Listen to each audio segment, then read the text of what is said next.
नमस्कार. काव्यरसिक हो. मनमोहक मराठी मालवणी कवितांमध्ये मी मनमोहन रोग आपले स्वागत करतो. मित्रांनो, आता एक पावसाळी कविता ऐकूया. वावटळ. आत्ता गेल्याच महिन्यात शाळेतला पाऊस आणि पावसावरच भिजतं अशा 2 पावसाळी कविता सादर केल्या होत्या ह्या चॅनलला.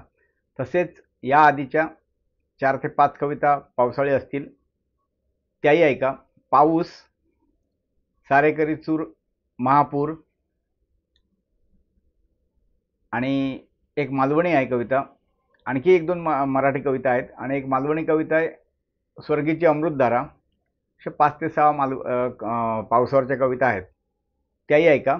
तर आजची कविता वावटळ.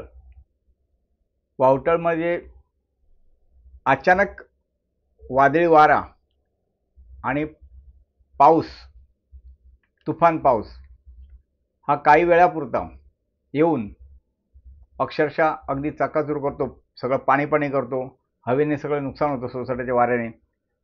आणि तो जितका पटकन येतो तसा तो पटकन निघून जातो, काही काळ अक्षरशः थैथयाट करून. ती वावटळ. कळेना मोर्चाचा निरोप दिला कुणी. कळेना मोर्चाचा निरोप दिला कुणी. जमा झाले काळे काळे मेघ आकाशी. बघता बघता गर्दी झाली त्यांची खाशी. कळेना मोर्चाचा निरोप दिला कुणी. जमा झाले काळे काळे ढग आकाशी. बघता बघता गर्दी झाली त्यांची अशी. गडगडाटाने देऊ लागले आरोळी खाशी. गडगडाटाने देऊ लागले आरोळी खाशी. वाराही मग ढगांना सामील झाला. वाराही मग ढगांना सामील झाला. अचानक वाऱ्याचा वेगही वाढला. वाराही मग ढगांना सामील झाला. अचानक वाऱ्याचा वेगही वाढला. पावसाला त्याने जणू निरोप धाडला. पावसाला त्याने जणू निरोप धाडला. झाडे वृक्षही मग लागले डोलायला. झाडे वृक्षही मग लागले डोलायला. ताड ताड ताड ताड सरी आल्या. ताड ताड ताड ताड सरी आल्या. धो धो धो धो जणू कोसळल्या. डराव डराव डराव बेडूक ओरडले. डराव डराव डराव बेडूक ओरडले. घरोघरी दिवसाच दिवे जळू लागले. घरोघरी दिवसाच दिवे जळू लागले. तासाभराच्या धुमशानाने पाणी पाणी झाले. तासाभराच्या धुमशानाने पाणी पाणी झाले. घराबाहेरच्या परिसराचे जणू झाले तळे. घराबाहेरच्या परिसराचे झाले जणू तळे. उशिराने मग सूर्यदेवाचे दर्शन झाले. उशिराने मग सूर्यदेवाचे दर्शन झाले. वावटळ थांबताच साऱ्यांनाच हायसे वाटले. वावटळ थांबताच साऱ्यांनाच हायसे वाटले. धन्यवाद.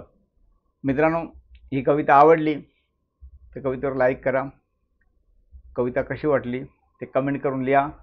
तुम्ही अशी वावटळ कधी अनुभवली असेल तर तेव्हाचं तुमचे अनुभव वर्णन इतरांना वाचता येतील ते लिहा.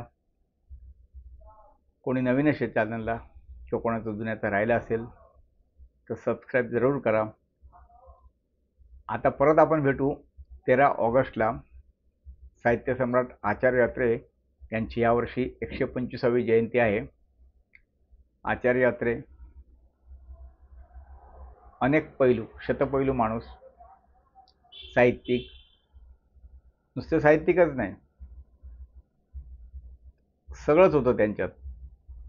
पण आचार्य अत्रे म्हटले किंवा पु ल म्हटले साहित्यिक म्हणून की त्यांचा पहिला पैलू आठवतो तो विनोद.